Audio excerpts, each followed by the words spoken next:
À cette diffusion, je vous fais maintenant un commentaire biblique et explication du film et scénario dans Exode 14 au désert de la mer Rouge.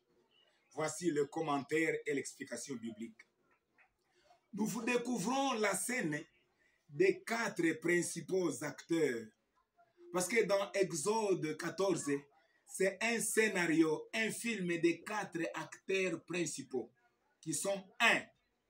Pharaon, roi d'Égypte, avec son peuple, son armée, ses 600 chars d'élite, avec ses chevaux, ses cavaliers, ses combattants, ses guerriers.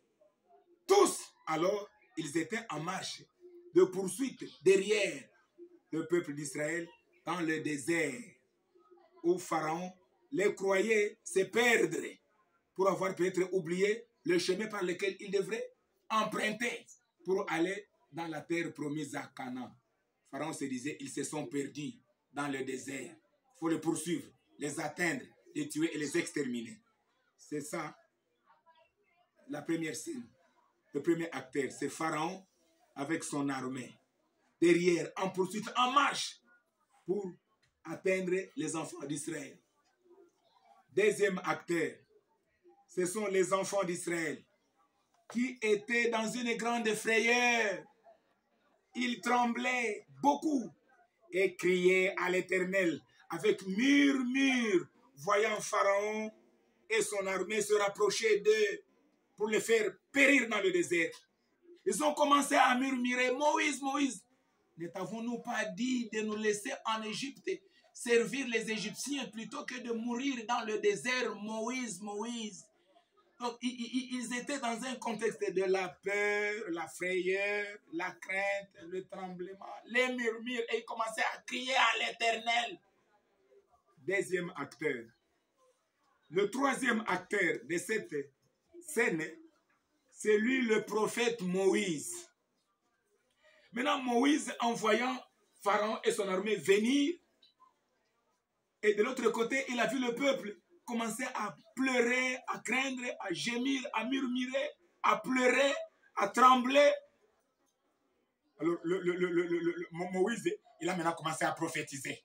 Et en prophétisant, il va leur dire, ne craignez rien, vous, peuple d'Israël, même s'ils viennent chercher à vous faire mourir, ne craignez rien, ne craignez rien. Restez en place, restez en place. Regardez la délivrance que l'Éternel va vous accorder aujourd'hui. Ces Égyptiens-là que vous voyez, vous ne les verrez plus jamais. L'Éternel Dieu lui-même combattra pour vous. Mais vous, gardez le silence, gardez le silence. Maintenant, Moïse est apparu, il a commencé à prophétiser. Alors que Pharaon venait, Pharaon avançait, Pharaon était en marche pour les atteindre. Les enfants d'Israël en train de crier, en train de trembler, de pleurer, de murmurer. Et Moïse maintenant en train de prophétiser, de prophétiser. Voici le scénario, le film des 3 acteurs. Donc par sa foi, Moïse ne faisait que prophétiser sans savoir comment il en sera. Même s'il disait, ne craignez rien, ne les craignez pas, restez en place, restez seulement ici. Vous allez voir de vos yeux la délivrance que Dieu va vous accorder. Et il va combattre pour vous. Moïse prophétisait comme un perroquet. Il ne savait pas comment il en sera. Mais Dieu, c'est lui le 4e acteur de la scène. Il va paraître maintenant comme libérateur des opprimés. Et Dieu, il s'est étonné de la peur, la frayeur, le tremblement et les cris poussés des enfants d'Israël et leur murmure, parce qu'ils commençaient déjà à murmurer, alors que les ennemis, leurs ennemis, Pharaon et son armée, et ils étaient en marche, ils avançaient petit à petit. Mais ça, c'est très grave. L'ennemi Pharaon avance, son armée avance, les enfants d'Israël en train de pleurer, et Moïse en train de prophétiser. Mais Dieu s'est étonné.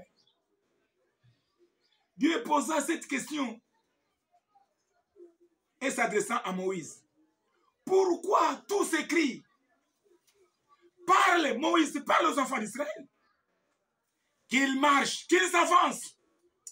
Ah, Dieu intervient maintenant. Hein? C'est ça, la scène. Hein? Au lieu de pleurer, au lieu de craindre, au lieu de murmurer, et au lieu seulement de rester là-bas en train d'écouter les prophéties, de donner les prophéties, Dieu va poser la question aux enfants d'Israël par la bouche de Moïse. Mais pourquoi tous s'écrient, Moïse?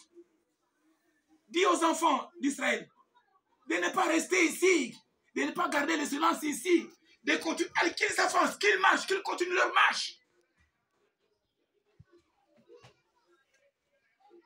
Les enfants ne doivent pas craindre. Et toi, Moïse, maintenant Dieu va dire maintenant à Moïse, et toi, Moïse, là, Dieu, le quatrième acteur de cette scène, il va intervenir et dire, Moïse, ce n'est pas le temps de prophétiser, alors que l'ennemi avance dans sa marche pour vous atteindre et vous faire périr. Toi, Moïse, lève-toi. Toi, Moïse, lève ta verge. Toi, Moïse, étends ta main sur la mer. Toi, Moïse, fends la mer en deux. Et la mer, hein, elle va souffrir. Elle va se frayer un chemin.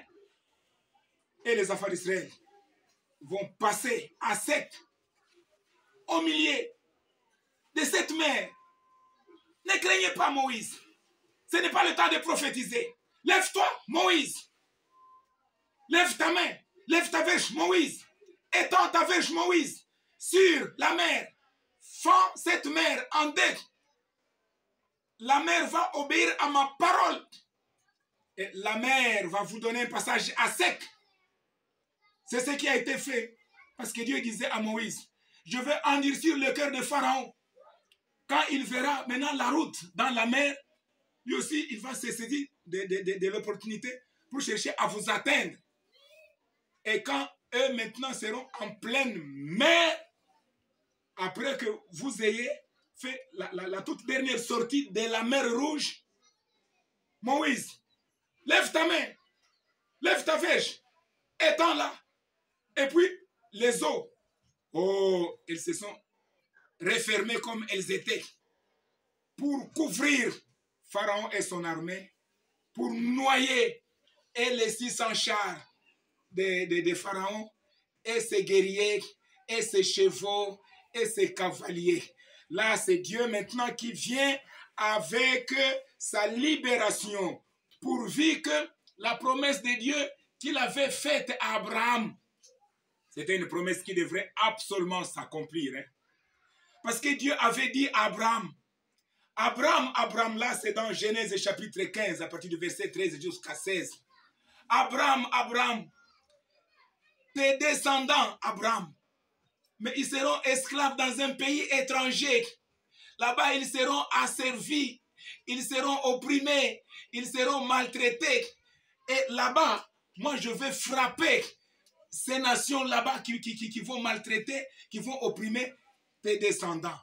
Tes descendants vont sortir de là avec des grandes richesses. Donc, il y avait déjà une promesse. Donc, même si Abraham mettait au monde Isaac, et même si Isaac mettait au monde Jacob avec ses 12 tribus, les enfants d'Israël avaient au-dessus d'eux une promesse de Dieu qui était en marche. Écoutez la scène. Je vais devoir vous expliquer clairement maintenant pour actualiser le message. De la marche de Pharaon en avant, la marche des enfants d'Israël en avant, la marche de la promesse de Dieu en avant. À qui la défaite?